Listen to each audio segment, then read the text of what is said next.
Let's go to the phone lines right now. I believe we have the head baseball coach of the Lowellville Rockets on the MP Vivo Heating and Air Conditioning Hotline. Coach Daugherty, is this you? Ron. This is Ron Strahl. Ron, how are you, sir? I do apologize. Give us an update on what is going on down in Kansas City. We had talked about the this team being really, really good, the McKendree team. How did it turn out?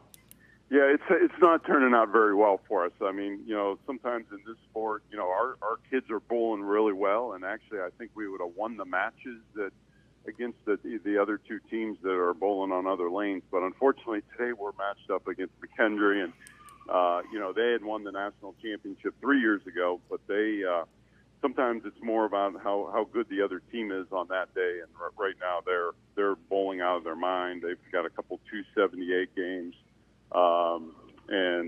so right now we're in the final.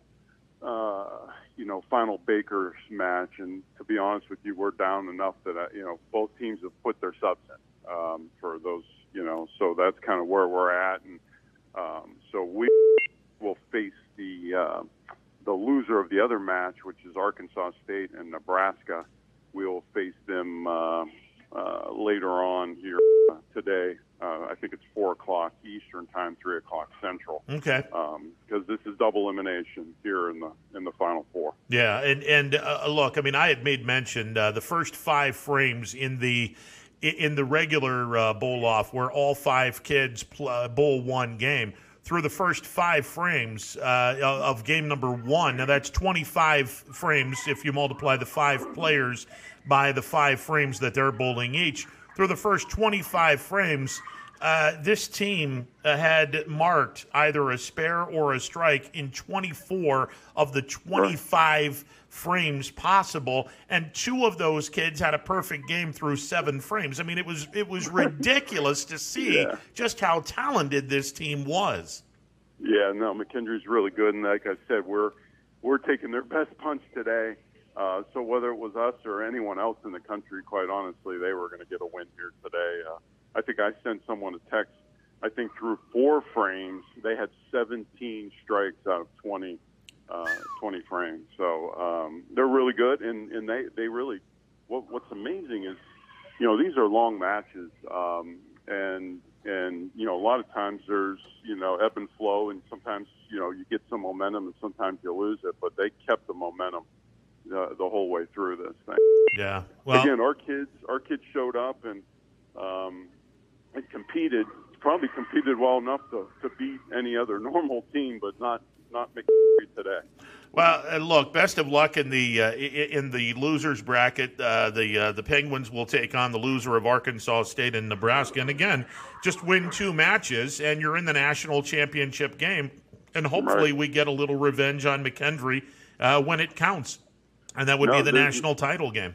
Yeah, no question, and obviously that game will be broadcast live on ESPNU Saturday evening. So hopefully we get that far, and it's just kind of one step at a time at this point. Yeah, bowling a 219, a 241, and a 210 in a Baker's format. That's pretty solid. Unfortunately, the highest score the Penguins had in the first 3 games wasn't good enough, because the lowest score McKendree had was 246. They were bowling out of their mind, and it's one of those things that it happens. So you live to fight another day later today and take out the frustration on the loser of Arkansas State and Nebraska.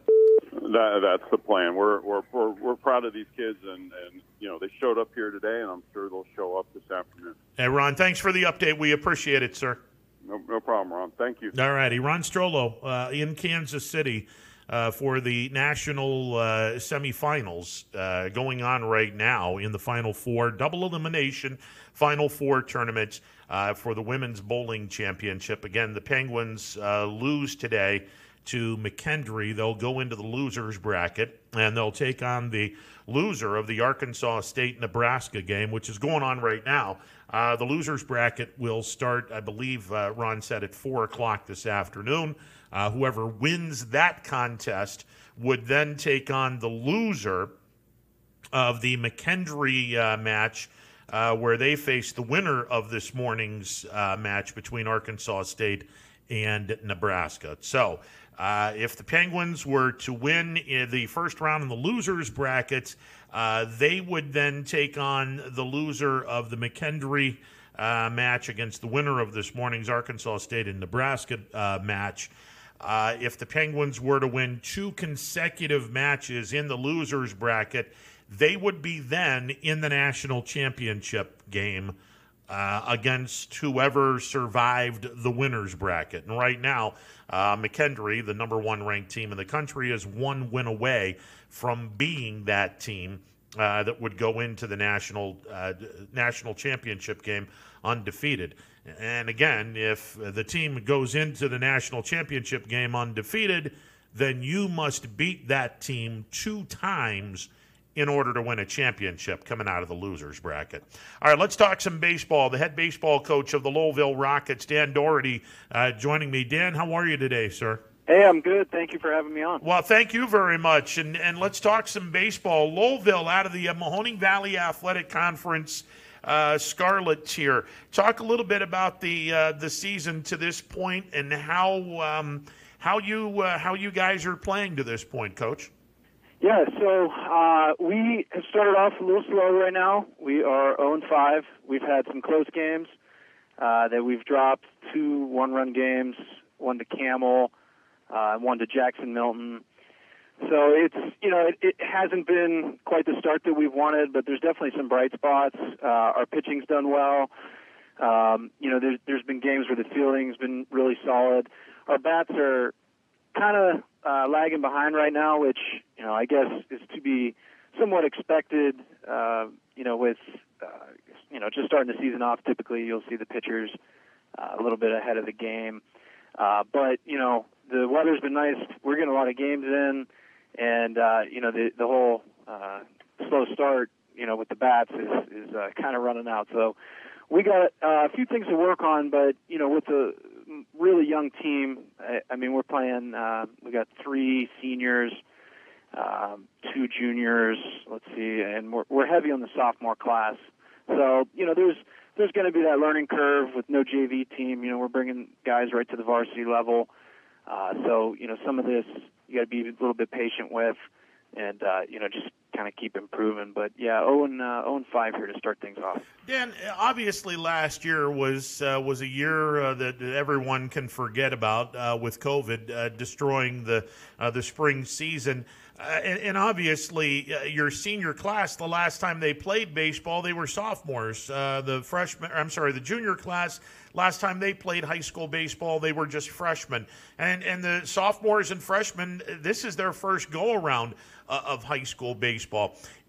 Are you finding yourself, thanks to 2020 being the season nobody played in, do you find yourself doing a lot more teaching this year than usual?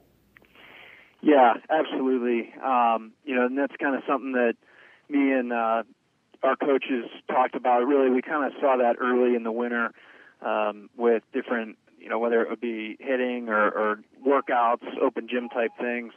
We knew that there was going to be a large, mental gap there that we needed to fill, because they haven't played in so long. And, baseball, there's so many different scenarios and things that you need to be ready for on every pitch that, the best way to, grasp all that is through repetition and getting games under your belt and, frankly, making mistakes from time to time and learning from it. So, yeah, it's definitely been a teaching environment lately.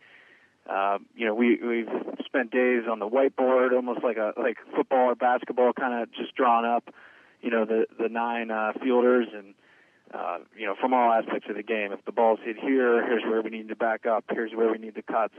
And then we kind of do walkthroughs, where we kind of slow it up on a field and then hopefully put it into, real action. But yeah, we have a lot of kids that really like the game and enjoy the game, maybe haven't played a ton, but the want and, they want to learn the ins and outs. So, that makes,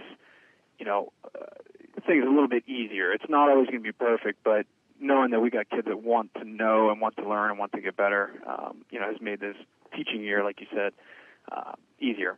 Well, experience is the best teacher, and obviously playing 27 games this year, especially if Mother Nature can hold up her end of the bargain, playing 27 games this year and getting shot in the tournament is going to help your team, especially the young kids that don't have any high school experience per se, and we're talking about the freshmen and sophomores. And obviously, getting on the field is the most important thing. But you made mention the fact you don't have a JV team this year. Are the kids that would be playing JV? Are all of those kids getting some time on the baseball field this year, Coach? Yeah, frankly, yes. Like I said, we're pretty heavy sophomore. We got our largest class is, the 10th grade. So, we are in a position where our numbers aren't great. I think we're at like 14, and we have, an injury or two. And, we've had to pretty much throw some guys into the fire.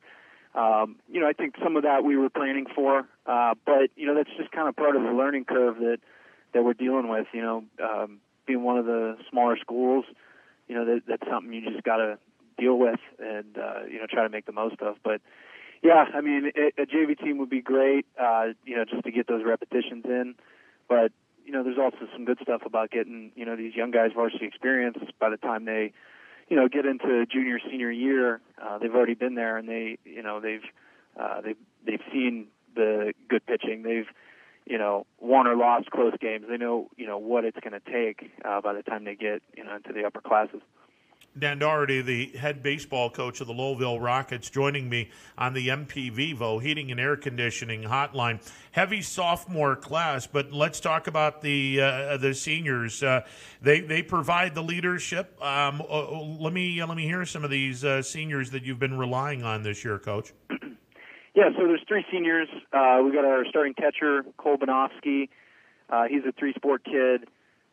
Really a good athlete, a good kid who's grown up a lot while he's been here, and he's probably one of our main leaders, vocal by example, all that. He's been really good behind the plate this year. I'm very happy with him. We have Francisco Rivera Ocasio. He is our first baseman. He's a baseball kid. He loves the game. Unfortunately, the last couple years he's dealt with some injuries, and then there was the COVID year. So he's a senior, and this is, it's been a while since he's been on the field regularly. So, even though he's a senior, there's still some inexperience there. But he's had a great winter, had a good start to the season, hardworking kid. And, actually, his brother's with us as well. He's a freshman, talented kid. And then our third senior is Michael Malillo, who's in left field for us most days. Another kid that, he didn't come out until he was a sophomore. It had been a while since he had played, but I'm glad to have him. And he's, like Francisco, has had some good off seasons and really improved his game. He's a really good golfer. So we had to tweak a few things to get some of the golf tendencies out of his baseball swing. But Mike's been really good, and yeah, I'm lucky to have those three seniors. Coach, let's talk about the league that you're in, the Mahoning Valley Athletic Conference Scarlet Tier. Just like the gray tier, they're brethren to the north, if you will. This league is competitive, top to bottom. Who are the teams that have impressed you most in this league to this point? Well, we've played Jackson Milton twice, and we've played Springfield twice, and they're both really solid teams. Springfield, our first game against them, we faced Mitchell Seymour. He's a kid I know well, and he threw a no-hitter against us. He threw really well. Really impressed me. Their hitting, their fielding, and the pitching. And then Jackson Milton was a tough team. They have good pitching. I don't think, made an error in 2 games against us.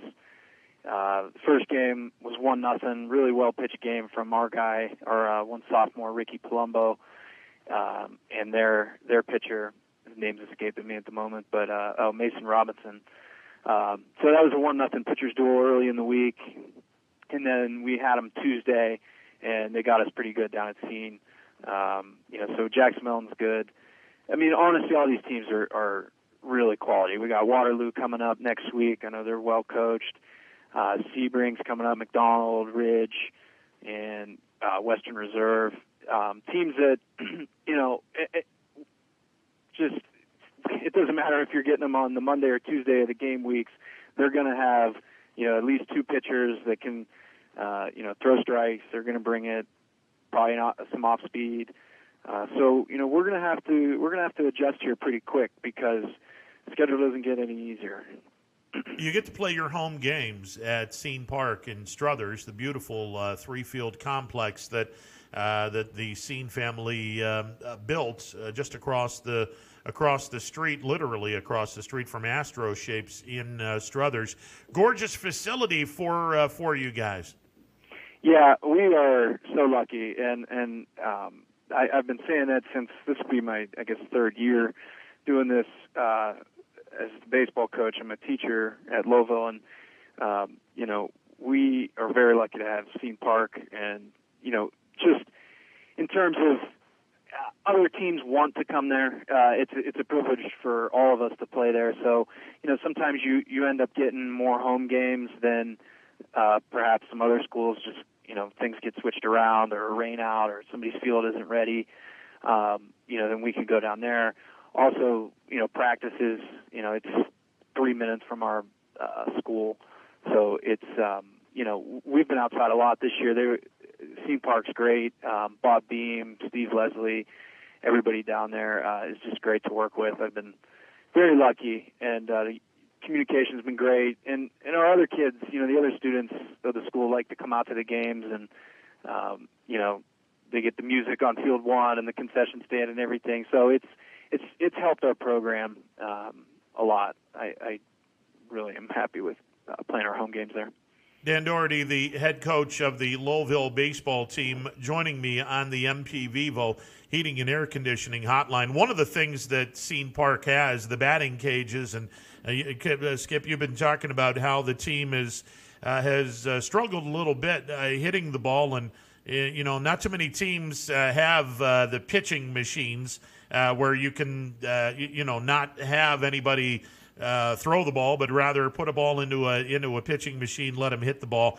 But the batting cages at Cene Park provide certainly a really nice opportunity, not just for you guys, but for the visiting team as well. It's certainly another feather in your cap with Cene Park as the home field for the Rockets. Yeah, actually, I don't think we have the automated machines anymore. I remember I played about 10 years ago at Mooney, and we were down at the facility a lot, and they had the machines then. So, in a way, our coaches have kind of become the machines. We got to throw the BP, and we've all gotten good at it. But just having that indoor in general all winter, we get a ton of swings in, and we may not be seeing all the hits right now, but I'm hopeful that all that work's going to come around here soon. Well, the one good thing about playing young kids, by the end of the year, I've often said if you have a freshman and a sophomore in the lineup consistently, by the end of the year, they're not freshmen and sophomores anymore. They've got the experience now where you can somewhat rely on them when the going gets tough. Yeah, and that sophomore class, like I was saying, there is a lot of talented kids in there. We have our top pitcher and shortstop Ricky Palumbo that I mentioned. He's a sophomore. He threw, like I said, against Jackson Milton. Great game. I think it was 7 strikeouts just the other night. And we have our number 2 pitcher, Dylan Ocular, is a sophomore as well. He's a kid that's really improving, and he plays some infield as well. Really all over the field. Second base is a freshman, Pino Rivero Casio. Third base, we're with a junior right now, Brandon Simmons. We have a junior in center field, Justin Beeson. And then right field and kind of our utility guy right now has been another sophomore, Brady Banofsky, our catcher's younger brother, Cole's younger brother. Dan Daugherty from Lowellville joining me on the MP Vivo Heating and Air Conditioning Hotline. Skip, before we let you go, let's give some credit to those assistant coaches that have been helping you through the early parts and through the rest of this 2021 baseball season. Yeah, so we got Tom Beeson is with us. Tom has been coaching here at Lowellville, I think, 9 years, and his son's our center fielder. Tom's been really helpful over the last few years. He's a great baseball guy. He's a Camel guy, and actually he won. He was part of that class of athletes at Camel that won state in in basketball and baseball the same year. So he's definitely got a lot of experience, and he's got all the good stories for the kids. And then we got Derek Pasquale, who's with me. He's a Boardman grad. He played for Coach Beam at Boardman, had a nice high school career. And then we got Nate Solak, who's a young guy, YSU student at the moment, but he was a really good athlete here at Lowellville. Played a couple years ago, my first year here as an assistant, and Nate's been really helpful. So I'm lucky to have those guys, and we're kind of we're just kind of taking it day by day, and they've all been great. We get along great, communicate well, and try to improve on some things that we need to. Well, the pieces are definitely there for Lowellville to make a run in this division in the near future, and obviously just get the kids more experience in the field, and Lowellville will definitely be a player in the MVAC Scarlet tier. I hope so. That's hopefully the direction that we're headed. Hey, Coach, all the best to you. Continued success, and let's go out there and have some fun the rest of the year. Hey, thank you. I appreciate it, and I really appreciate everything you guys at YSN are doing. For our kids, and for us going home, get to watch some of the other games or whatever the case, whatever the sport. You guys do a great job. Appreciate that very much. Best of luck to you, sir. All right, thank you. Appreciate it. You got it. Dan Daugherty, he is the head baseball coach of the Lowellville Rockets.